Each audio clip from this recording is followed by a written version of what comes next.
Animatronics, they are a key part of the theme park experience. You see them everywhere. And while of course I've dabbled with adding characters to rides, they're not animatronics. They're more just statues, right? Now I've done that for a really good reason. In Minecraft Java Edition you can't really animate models, and I'm on Java Edition. I do very much want to make this work though, and so I am going to look into how to do that today. Now as you can see over here, I'm in Blockbench, and currently I'm staring at a very empty field. We can change that by adding a cube, and in fact I'm going to add yet another cube and just move it around a little bit. The idea is I want to animate these cubes. Now what we're looking at is really just a test. What I'd like to happen is I'd like this one to disappear when this one appears, and then this one to disappear when that one appears. Am I saying that right? I think so. And this will be our test for my interpretation of how we can do animation in Java. Now to make this happen, we're going to select both of these and we're going to make a texture that we are naming test. And for now I think we're just going to leave this the way it is. And that will create this interesting structure. Now what we can do is we can go into paint, and I'm just going to quickly select red and my paint bucket, and I'm going to fill the entire element. That one is going to be red, this one's going to be green. And so now you can see in the top over here, all the red ones is this cube over here, and the green bits is this cube over here. Now this is something that we can work with. Now let's have a closer look at this texture over here. This entire field over here is the texture. It's an image. In fact, you can see down here, it's 16 by 16 pixels. Now the way animation works in Minecraft is it stacks these images underneath each other. So if you have a 2-frame animation, you will have a 16 by 32 image, and it will extend downwards, right? So now over here I've got a 16 by 32 image, and because Minecraft textures are usually even in the width and height, usually it should be 16 by 16, right? And this one isn't, and so Blockbench is going to say, hey, this is probably an animation over here. Now if I go and play it, nothing will happen because I haven't changed the textures of the animation yet. Now what my idea here is to take the eraser and erase everything on one frame from one of the blocks. There you go. Now we go to the second frame and we erase everything on the other block. There we go. Now they're going to start flashing really quickly. There you go. But now we see we have 2 frames. And in one of the frames, one of the cubes is visible. And in the other frame, that one is visible. And believe it or not, we can actually animate with that. So now, if we have a look at this, this should be the command. It should show the thing. I hope it works. I did something wrong. That's just a pirate. This should work. Yeah, there you go. Look at that. 2 freaking out blocks over here. And as you can see, we can also change how quickly they switch. They don't have to be flashy like that. Now this is exactly what I wanted to happen. I'm going to call this test successful. Now really all that I need is to make a model that has arms that goes forwards and backwards the way that my arms go forwards and backwards when I'm walking. Easy peasy. And what better place to start than my own skin? This here is it. Now I've gone ahead and created a different file. This has my skin as you can see, but it has also got room for 3 more skins. Though as you can see, I've only added 2 more. Now what we need to do is create a custom model for our characters, and we'll need to remap the arms and the legs to the textures on here. And I think that is the model complete. There you go. I think that's right. It looks good to me anyway. It's me. Hello. Now we're going to do something pretty interesting that I don't really know how it's going to work, but we'll see. Going to take the right arm group and duplicate it. And then I'm just going to move it down here for the sake of organization. But now we're going to select this. I've already changed the pivot points. And now that we've selected it, what we're going to do is make it move forward. Like so a little bit. But now we have a bit of a problem because it's using this texture over here. But we want it to use this texture over here. So we can just no, we cannot. We're going to select it all and then we can easily slide it over. Now choosing that texture. Same we want to do with the left arm. We're also going to duplicate it. Only this time we are moving it backwards, like so. And also this time we are having it... Uh-oh. Oh, I did a boo-boo. There we go. We're moving this to go over here. And now we're going to do the same with the legs. And so there you go. Now the chaos is absolutely complete. I have way too many limbs. But if we just hide 2 of those layers, you can see that's just me standing, right? And there you go. We do the other one. That's me walking. And then of course there's me doing yet another one. Isn't that cool? So now we have 3 positions and we can animate with that. In fact, I'm actually pretty sure it should already work if I just drag in this file. This might also not work, but we'll see. Change the file. Okay. Oh, we need to make this visible, of course. There you go. It should work. It's going to go really fast. But there you go. There it is. It's funny seeing it like this, but it's working. And that is pretty cool, isn't it? Okay. Well, that's brilliant. Let's port this into Minecraft, shall we? Now here, of course, you can see the little test that we did earlier, but I've made it so that our new walking animation replaces this one. And so simply reloading the resources. Give it a second. Uh-oh. I did a boo-boo. Let's reload again. There you go. Look, that looks like I'm walking, right? I think that's awesome. It works. All right, that's fantastic. That's brilliant. That means that the entire foundation of our ride is done. For some reason, I'm smaller than this one. It's weird. I didn't think that would be the case, but it is. Spot the real me. Can you spot the real me? Speaking of seeing, this is a theme park. You might be wondering, well, if you're going to make animatronics, surely you're going to dedicate a whole ride to it, and you'd be partially correct. It's not technically going to be a ride in the sense that you won't be riding anything. What I'd like to make is a walkthrough experience, and it's probably going to be over here, and it's going to be really very big. A walkthrough experience, you wonder, well, that sounds really cool. What's it going to be? What's it going to look like? Is it going to have any specific theme? Well, considering that this entire park is themed around, you know, me, I figured I'd make a ride that has a bit of history on this channel. See, the very first series that kind of started this YouTube spree that I'm on for the past 1.5 years, a bit longer even, is called A Minecraft Story. Now, A Minecraft Story was a series of short films that I made featuring Minecraft Archetypes. In this series, you could see these Minecraft archetypes go about their day-to-day lives. And I thought it'd be so cool if I could recreate some of the scenes from there just in this world over here, so that you can walk around with them as they go through their day-to-day lives. I thought that would be absolutely amazing.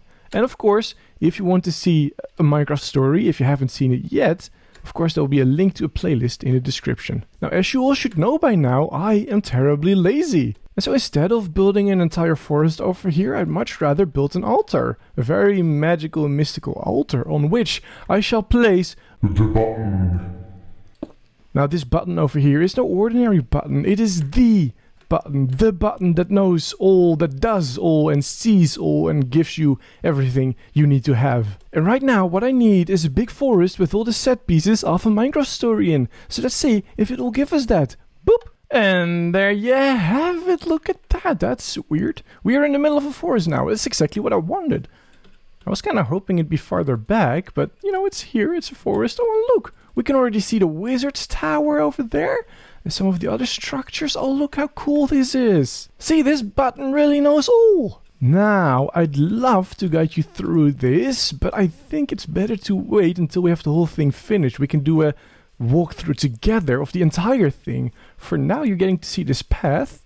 You're getting to see that I've got signs over here to all the places. Over here, you may notice the campfire. If you've seen this series, you may know that this is a very important piece of this set.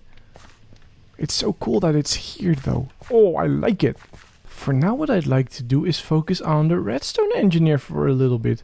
Because if you go around the back, you may notice that the engineer has a bit of a backyard over here where, if you recall from the series, she was working on redstone contraptions. Now, I think it'd be really cool to have the engineer actually walk around here somehow. And so that's what we're going to figure out next.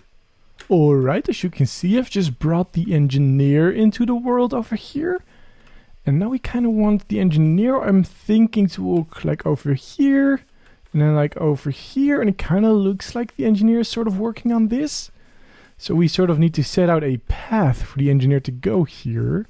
And I believe the easiest way to do that might just be by making a marker. I think a little bit like a so. So now there is an invisible marker over here. And then we'll put another one over here-ish. I think it should be about right, and then one over here. And now we need to figure out how to get the engineer to go to those markers over there. I don't quite yet know how to do that, but we're going to figure it out. Oh, actually I have an idea. So if we do it a little bit like this, we can tag the marker that we've just created. We're going to add this tag, the path start. So this will be the starting point. And then there's this one we're not going to do anything with, but then over here is the end point. And so we're going to call this end. So now we can detect when the engineer is at this one and when the engineer is at that one. And I don't think this one should matter. I am genuinely not entirely sure what's going to happen if I reload this now. Yeah, that was to be expected, I feel like. That did not just make it better. I wonder if this will make it better. Oh. Okay. That's sort of the thing. See if this is better. Nope, not at all. I'm really not sure what's happening at this point. So let's just teleport the engineer over here. And just see what happens. That was very interesting indeed. Okay, this is not working. Okay, it's sort of working. I'm not sure why it's not doing it the way that I want it to, though. Kinda looks really weird, doesn't it? Okay, it's not quite working. I'm going to mess around with it a little bit more. Okay, looks like I've got it to work. The engineer will now walk along this path. That's absolutely brilliant. Now we need to get it to twist and turn, and maybe if we can get it to shake a little less, that would be great too. Well, this isn't quite right, is it? I don't know what to do. Hey, we got it. Oh, look at that. Wait. Look. Oh, that's cool. Maybe going a little bit fast, but other than that, this is really cool, isn't it? Oh, that's so awesome. Okay, look at that. I made her a little bit slower. Maybe we can make the animation itself a little bit faster too. Let's see, look at that. This is pretty cool, isn't it? The animation is just a little bit faster now. Oh, I so like this. Now to make sure that this whole world doesn't really lag out, because this is kind of running the whole time, right? I've made sure that this only works when the player is less than 16 blocks in the area, right? Right now I'm at the front of the redstone supplies, and so probably isn't running right now, but if I get close we can already see the engineer and we can see her walk. It's kind of cool, isn't it? I am so incredibly happy to see one of my characters here walking around.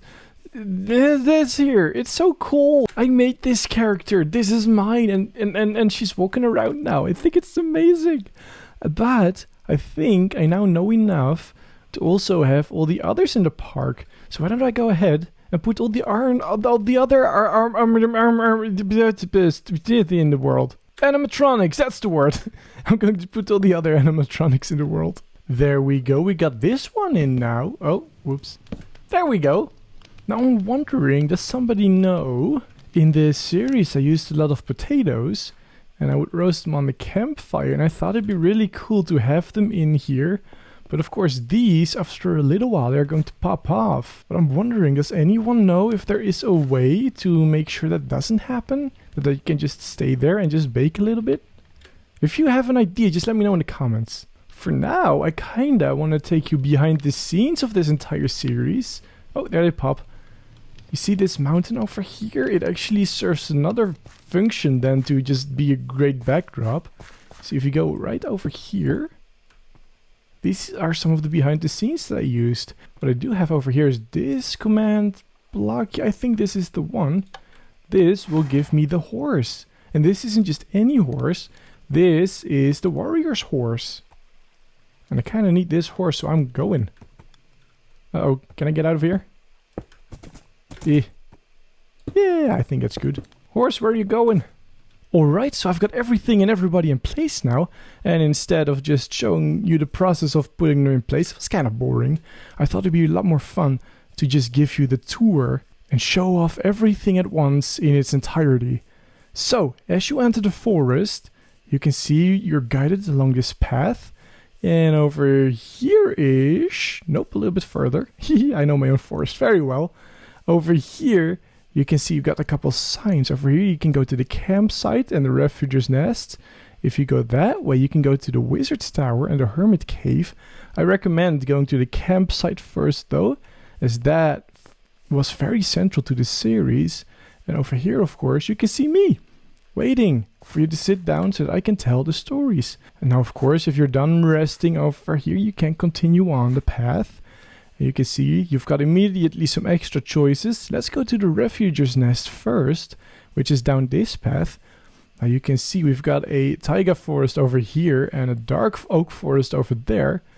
I did my best making that transition really good, and I think it turned out really alright.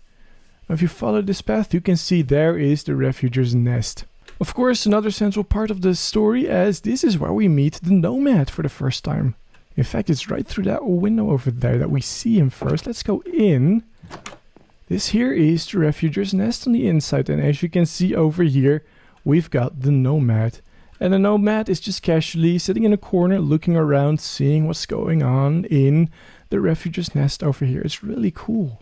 And this area is, of course, where we first saw the nomad. I don't even remember. I believe the nomad was actually set over here, and I was set over here, and we just had a chat. It was really cool. It was really fun. So let's exit the refuger's nest over here and go back along that path. There we are. There's the campfire again. You can see the smoke. And then over here we can go to the builder. Now, of course, this has got some signs as well. Let's have a look at what the builder is up to. We're almost here, and you can see the builder over here outside her little house waving at us. Isn't that fantastic? Isn't that really cool? Of course, this place is also entirely decorated on the inside. I'm not going to show everything off, but you are welcome to explore the upstairs, of course, if ever you get the opportunity to visit this park. And while I currently have no real concrete plans to publish this, I do kind of hope one day you do get to explore this park. So let's exit the builder's house. Let's continue to the next one, which is over here. You can already see it. The redstone engineer's place. You can get your redstone supplies, of course. Now inside here, there's a lot of stuff going on. To prevent lag from happening too much, this all turns off when you're not inside the store. I think it's pretty cool. And of course, through here is where the redstone engineer lives. Over here we've got an area where the redstone engineer explores some of her ideas. This was also in the original video, of course. And I'm realizing I should probably make a path to the backyard over there. Wait, give me a second. I mean, here's me talking about wanting to show it off in its entirety and not even having it finished. And there we go, the backyard, which of course you have already seen. With the engineer over here. Oh, I think it is so incredibly cool. But then we can leave again, of course. Oh, let's make this a path block too. Yeah, there you go. And if we continue on our path, we see some stone over there already betraying what's going on here a little bit. This is the cave for the hermit. The hermit lives down here in the cave. And what I absolutely love about this structure over here is that it slowly reveals itself, right? I so loved it when I made it. I am still loving it now. I forgot to F1 everything. Okay. So as you walk, everything slowly gets revealed. This is where the hermit lives. Oh, and there you can see him sitting on his kitchen counters. What's he doing there, crazy man? Now, if you've seen a Minecraft story, you will know that there are some traps over here. There's one right below here. I removed the button. I don't really want people hurting themselves in this park, so this trap is disabled. There's of course still this trap over here that does something different than it does in the video, and it's a surprise. It's a lot lovelier.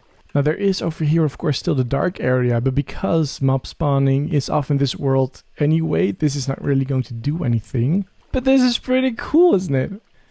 Now if you follow this path over here, you will notice we've got a sign that points to the wizard's tower. Now in the original video, this path is a lot steeper, but we want it accessible for everyone, right? And as you come up here, this tower slowly reveals itself. It's so cool. And over here too, you can see the wizard. Oh, I still kind of want to figure out how to get a book in his hands. It's kind of as if he's reading. I thought it'd be really cool. But this here is the wizard's place. It is so awesome. I've changed a few things for the theme park over here. If we go up the tower, originally there wasn't really a way to get up there, right? But I added a door here with a ladder, of course. And so now, if you go up here, you can look out over pretty much the entire theme park over here. Isn't that cool? We can almost see the roller coaster over there. I've also realized something I've never added for the wizard, not in this version, but also not in the original, is a bed. The wizard has nowhere to sleep. And so I'm guessing it's canon now. Here, look, no bed over here, no bed over here. I'm guessing it's canon now in a Minecraft story. Wizards simply do not sleep. Anyway, leaving the wizard tower behind, you may notice there's one character still that we haven't yet seen. And that, of course, is the warrior. Now, the warrior is always kind of traveling, right? And so I thought it'd be really cool to have her right over here along the path. Look, there's the horse that we showed earlier. And there is the warrior taking care of her horse. Right over here. I thought it was so cool, so beautiful. I sort of figured this could be the thing. And she is slowly feeding the horse. And they still go together so well, wearing the same color. I thought it was so cool. I'm really proud of her design, originally and this one now. But that pretty much concludes a Minecraft story in Percy's Park. I am super happy with how this turned out. And I absolutely love that I managed to capture the original essence of the series, right? I am so happy with how this turned out. Originally, the Curse of the Rosalinda was the most immersive attraction in the park here. But now, by far, it's this one over here. It's also the biggest in terms of space that it takes up. And I absolutely could not be happier with it. I hope that you've enjoyed watching this video as much as I enjoyed creating it. Remember, if you haven't seen a Minecraft story yet, the original series, there is a playlist down in the description. Look out for this guy over here. He'll be telling you the story and he'll be feeding you potatoes for some reason. But seriously, I am still so incredibly proud of that original series. You should go check it out right now. And I'll see you there then, I suppose. Bye!